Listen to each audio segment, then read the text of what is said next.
Hello, this is Steve. As I promised, I would start up this YouTube video to bring atheists and Christians, or people of other religions, together to discuss things. Now, the first thing that I wanted to throw out there is that I would like people to be civil, but I would like it to be an open dialogue.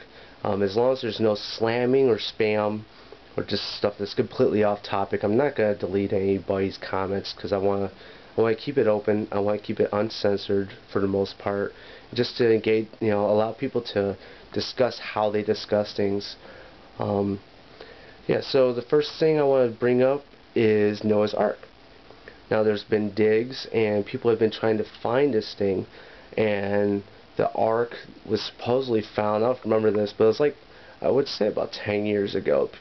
Some organizations said they found the Ark, but then they admitted that it was false, and now people are saying that the claim of it being false is actually false in itself. Now, it's in the Old Testament, it's in Genesis. I don't have a Bible in hand, so I can't find, I can't tell you exactly where it's at. But if you look at the dimensions that are mentioned, it's a decent sized ark or box or whatever you want to call it. It wasn't exactly a boat. I think the measurements pretty much come out to be a square rectangle.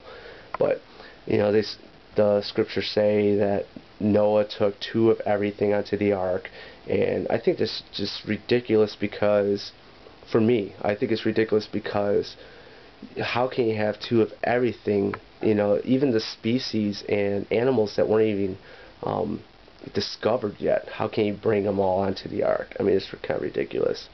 And things like penguins, even if somehow a God brought all these animals to Noah and he didn't actually go out and get them all, penguins wouldn't survive where the ark was built.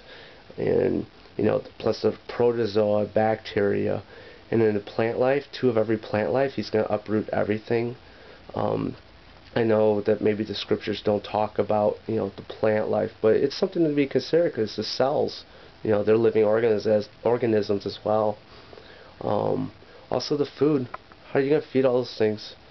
It's obviously, to me, a myth, but I'd like to see what you guys have to say about it. What are the findings? What do the scriptures say about the ark, that Christians hold true and the Jews hold true?